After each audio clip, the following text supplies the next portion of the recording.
And back in the jungle, when the natives got restless, they would call it guerrilla attack. And they would never describe that the folks finally got wise and decided that they would fight back. And still, we are victims of word games. Semantics is always a bitch. Places once referred to as underdeveloped are now called mineral rich. And the game goes on eternally. Unity kept just beyond reach. Egypt and Libya used to be in Africa. They've now been moved to the Middle East. There are examples galore, I assure you. But if interpreting were left up to me, I'd be sure every time folks knew this version wasn't mine, which is why it is called his story. This week, I've been thinking a lot about language, and this mostly came in relation to work actually. So, a lot of my work is with public sectors, NGOs, and policy essentially. And I've been working closely on a screening for a domestic violence documentary slash film.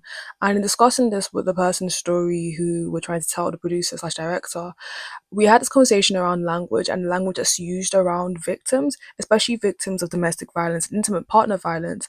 And then it became this wider conversation of who's allowed to be a victim essentially and the language we use around that. But essentially discussing this, it was how language, we wanted to use language in a way that's empowering rather than something that's discriminatory or is exclusionary. And I think at times we see language as a neutral thing, as a neutral tool. And I don't think language is that neutral tool. I think being able to speak your native language, being able to have language that equips you, that empowers you to speak your truth in a way that you cannot be misconstrued, in a way that you can advocate for yourself, is powerful. So language cannot be this neutral thing. And I guess this video is sort of exploring that. I guess exploring my thought process around this and exploring the nuances around language and oppression essentially. And I think language can be this empowering thing, but on the flip side, it can also be a tool of oppression and exclusion essentially. But that's kind of what I want to like explore in this and the power of language, and especially what it means to silence a people like indigenous populations, victims, women of color, people of color essentially. But hi, if you're new here, I'm Sharon and this is Sharon Unfiltered, where I explore media, fashion, politics, and everything in between. To start, I really just wanted to define what language is. According to Cambridge Dictionary, language is a structured system of communication used by humans consisting of vocabulary and grammar. It enables people to express thoughts, feelings, and ideas through spoken word, written text, or sign gestures, and is central to cultural identity and social cooperation. And with this definition of language, I really want to explore this through Gil Scott Heron's poem, His Story, in which he explores how colonial powers, through the use of language, reconstruct and redefine their own version of history or their own version of the truth against the backdrop of reality, essentially. And there's a really famous quote in which history is made by winners, but I think history is reconstructed and redefined by the language used by winners, essentially. And Gil Scott Heron really explores that really well in his poem. And I really just want to quote something he said. He says, "And back in the jungle when natives got restless, they would call that guerrilla attack. They would never describe that folks finally got wise and decided that they would fight back. And still we are victims of word games. Semantics is always a bitch. Places once referred to as underdeveloped are now called mineral rich." And it's really interesting the idea in which language really reconstructs how you view things, especially in what he says, places that we once saw as undeveloped are now called mineral rich. In when things benefit colonial powers, they can switch up languages on how they describe certain places. But I also think in the way colonial powers also maintain their power, if we think about the violence that was felt by a lot of indigenous populations in the places that would end up being colonized, so places in the Commonwealth or etc., the way in which this violence was reinforced, first of all, was stripping native people of their language essentially. Like colonial powers would come or missionaries would come and basically tell you that you had to speak English or French or any other colonial language, and basically strip you of that. So strip you of that connection from you and your ancestors. But then also, secondly, strip you of your humanity in the way they described you as well, or the way they described native populations, or the way they described black populations, for instance, like the idea of the N-word in this way to differentiate us versus them. Mind you, we're all human beings, and the only thing that's different is race, which is a social construct made by colonialists. But in that instance, the language used against black people is very derogatory and views us as subhuman. And in that sense, they feel like they're allowed to enact violence because they're not like me. And you would use language that respects people if they were like you. And because the language that's used to describe you isn't respectful in any manner, they feel as though your bodies and the people that live in these places can be disrespected because the language used to describe them is subhuman. So there's a tier, and we are below the tier of white individuals in this instance. But I also think in the way that colonials use language in a way that benefits them. So places that you saw as deprived are now minimal rich, for instance. So whenever it benefits you to go and exploit these lands, you can change your language up again and be like, but we're doing this for your advantage as well. Would you rather be called deprived, or would you rather be known as minimal rich? Either way, you're depriving these populations of their natural resources. You use language to repackage it and the semantics around it to glamorize what you're doing when it's just exploitation, essentially. And for reasons like this, I don't think I can see language as a neutral tool, just because, in the sense of the way derogatory terms are often used against people of color, particularly black people, essentially, and people will be like, oh, but it's just a word. Not necessarily. There's so much context and history behind the words used. So there's that side of things in terms of impacts. But when people say it's just a word, but how did that word make you feel? People underestimate the power of what someone feels in that moment of time. And it's really important to think about this, essentially, especially right now with politics as well. And people are like, people throughout terms and languages and jargon, essentially, and people are like, oh, but the poor man or the working class man isn't reading the manifestos or isn't really reading policies. And truthfully, they're not, because the language around those things are made exclusionary anyway. But they do remember the way you made them feel. And if you feel heard by someone that not necessarily has your best interests, but in a matter of time they came to speak to you and you felt heard, of course you're going to vote for them. And you're going to vote for them because the manifestos and the manuscripts that they provide, which have so much academic jargon, or just jargon in a sense that makes engaging with politics and your life exclusionary, or things that will make your life better exclusionary, you kind of just rely on stuff that you do understand, which is your own emotions. So someone come up to you and you feel heard, you feel seen, you feel understood. And even though that person doesn't necessarily have your best interest at heart, because of how you felt in that moment, people remember that. And I see that as a huge thing that's going on right now in politics and even academia. Just people wanting to feel heard, and the language you use, if that's exclusionary, and you switch that language to something that they understand in simple terms, even though things are very much complex, they feel heard and understood, and they feel that they can understand you because you're speaking their language, essentially. Following on from this, I really want to discuss the use of language that we see currently in our media. So that's in news, televisions, news articles, essentially, and particularly in discussion of immigration and the migration crisis that we have right now. Immigration seems to be a hot topic anyway in politics, and if you want to be elected in, you just have to say you're anti-migrant, apparently. But I think it's really interesting discussions we have around migrants and migration. And obviously, it's a very complex issue. And there's so much background and history around migration and what's going on right now, essentially. And I do see immigration and the terrorism issues we have as the child of colonialism, as the result of colonialism. Colonialism birthed these issues. When historically you've gone to countries and stripped them of their resources, what do you expect to happen, essentially? I think is the big question, whether it's a form of economic migrants or migrants fleeing from places of war. And now in the 21st century, we now have the new issue of eco migrants, people fleeing because they cannot, the places they live in is literally uninhabitable. You stripped the land of so many resources that it's now barren, essentially. So it is that big question. But what I really want to discuss in the media is the way we discuss migrants, especially immigrants of color, and how we discuss that in comparison to white migrants, for instance. And a really good example of this is the use of language when we discuss immigrants versus expats. Mind you, immigrants and expats are essentially the same thing. The only difference is when you think of expat, who do you imagine? It's a white person. And when you think of an immigrant or a migrant, who are you imagining? A brown or a black person? And that is done purposefully. And it's this mix of language with images in which this versus that. And I think a time in which this really clicked for me, especially like really clicked for me really, really hard, was with the Russia and Ukrainian war that's still happening right now. And obviously it's horrendous and horrible. But in the way they discussed Russian and Ukrainian refugees and the way they discuss Syrian refugees or even other refugees coming from places in Africa or in the Middle East, it was so weird. And the news coverage around it was so weird. He was like, these are civilized human beings. These are people with blonde hair and blue eyes. I'm not joking. This is literally the coverage. Literally, that was literally the coverage, and it shocks me so much in the instance of this use of the word civilized. So are you saying that people who have also fleeing other places of war, who are people of color, are not civilized human beings? And is this idea of relatability, because they're white I can relate to them, but I fear just because you haven't lived through genocide or war does not mean it cannot happen to you. And this level of I'm above or beyond that or never happen to me is very, very weird. And the media really reconstructs that really weirdly as well. And then this idea of refugees versus the idea of illegal migrants, and what even is an illegal migrant, for instance. And I feel they wouldn't have to be doing this if the really big consensus around this is that, oh, if they came through legally, oh, why don't they just come through legally? Do you know how hard it is to go through the legal processes? And the legal processes are made hard on purpose.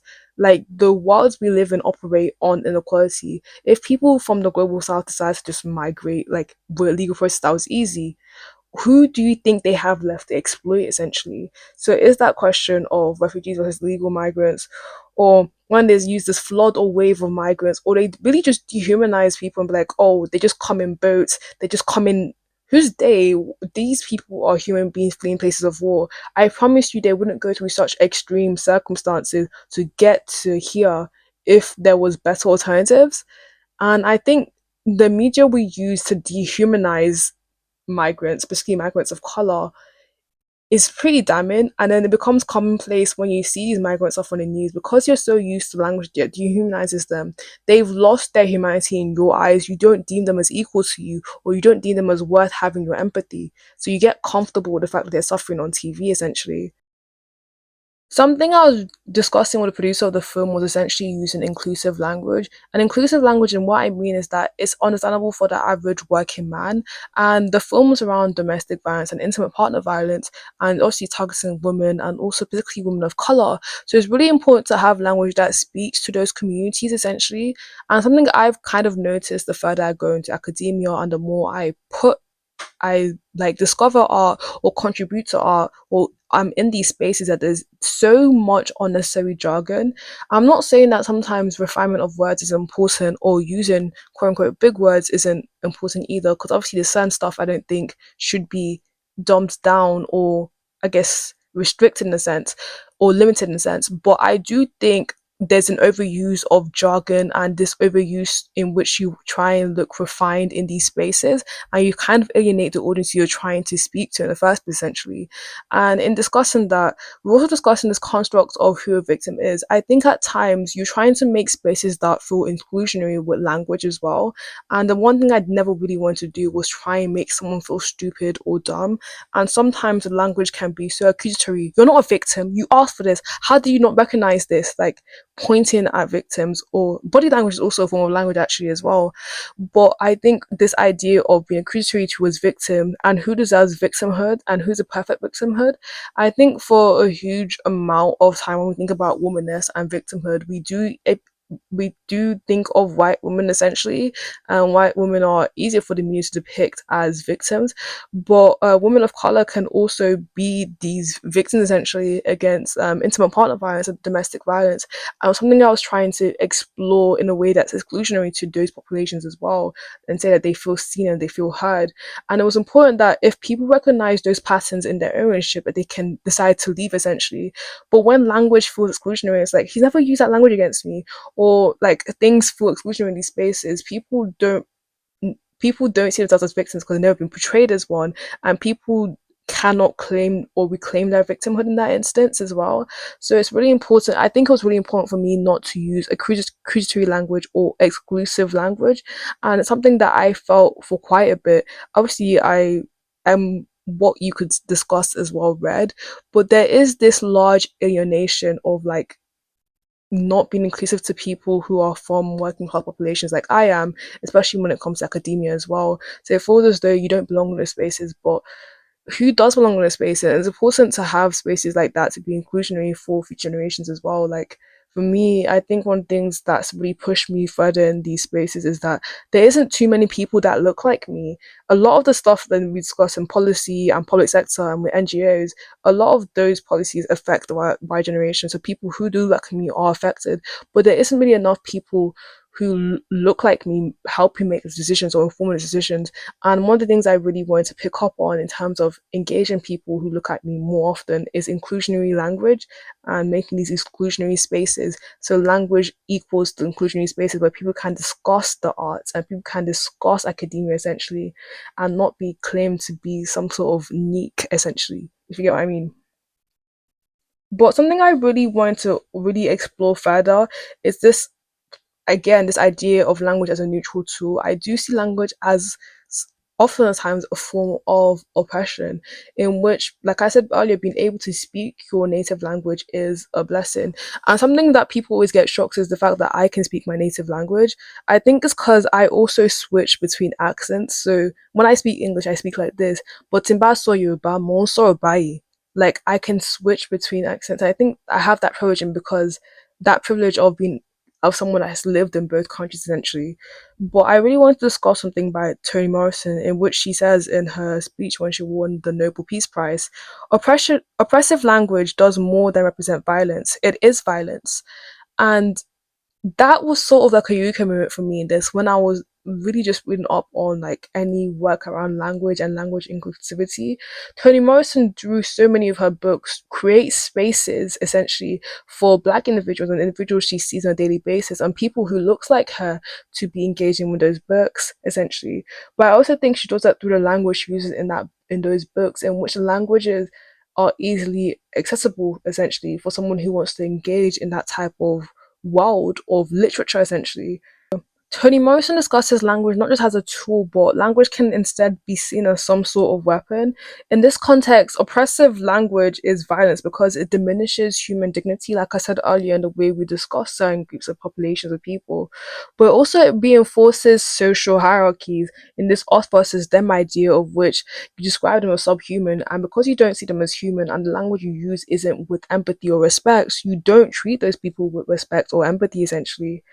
And it also limits the bounds of what we know and what we can imagine. So, in terms of exclusionary language, if all you've ever been told is you're this derogatory term and you'll never achieve anything, it limits what you think you can do or what you do know and what your world is and what you can imagine. Like the idea of dreaming, like I fear dreaming is such a privilege, like being able to dream, and dreaming comes through, for at least for me, through engaging with fiction essentially.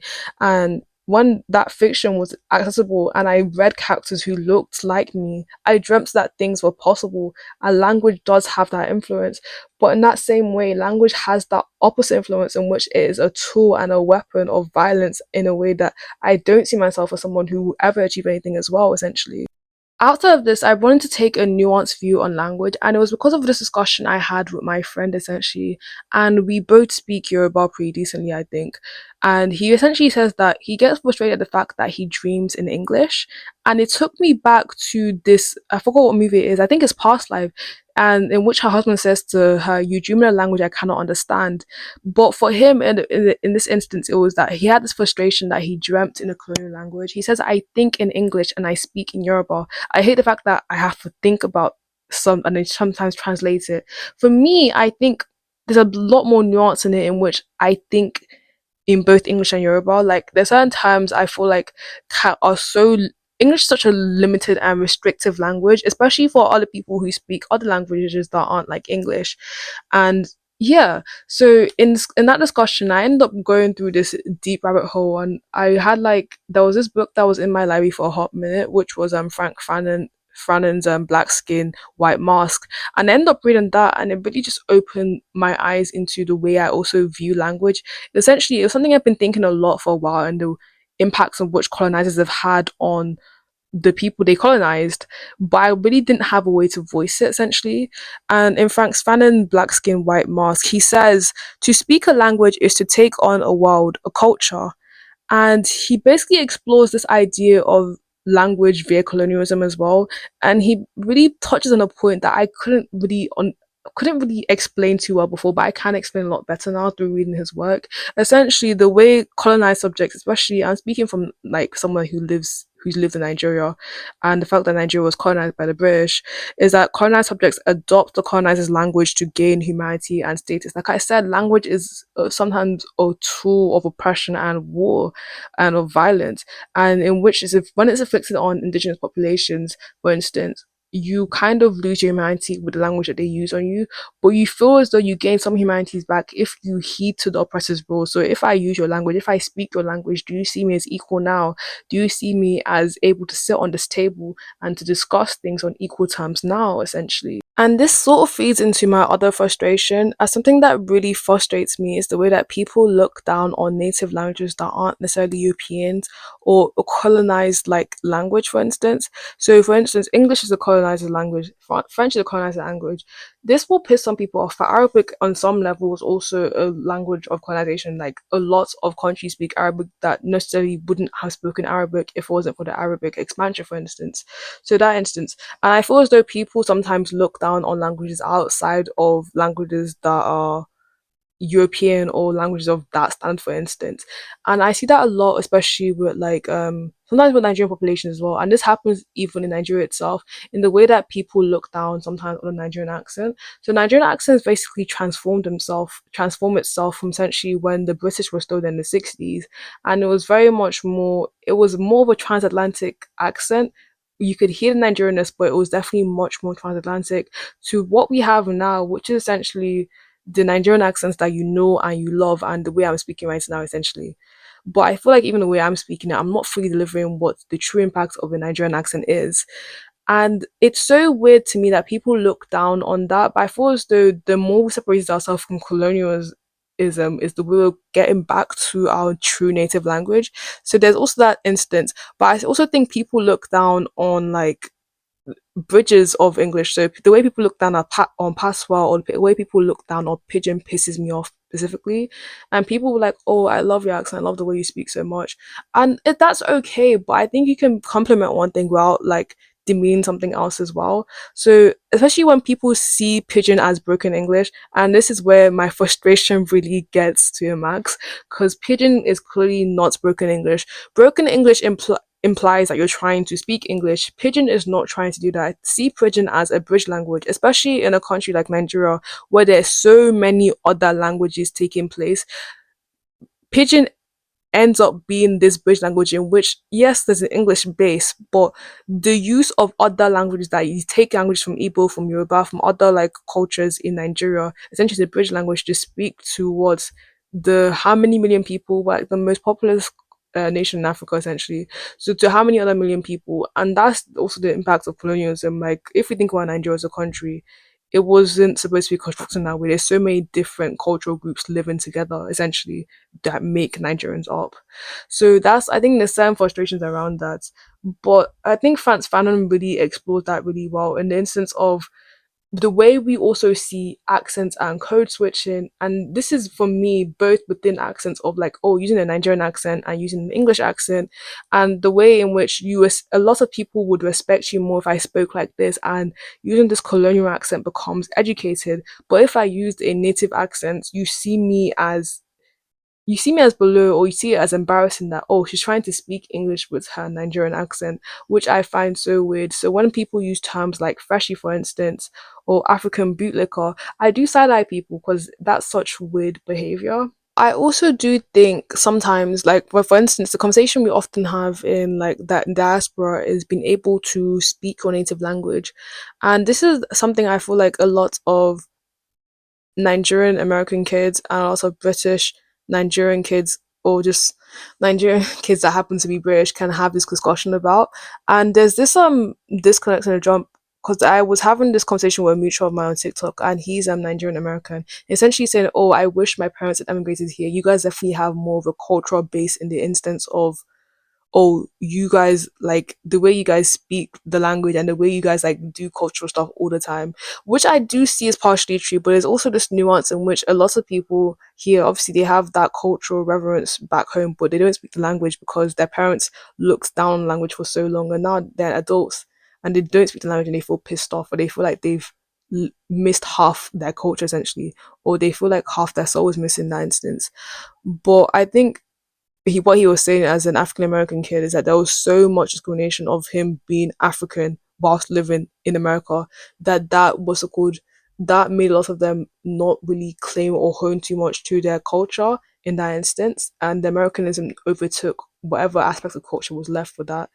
But I think Frantz Fanon really explored this really well. Mind you, he wrote this like 50, 60 years ago, and it's so weird how a lot of his concepts can be adapted to like modern day concepts, like the idea of code switching.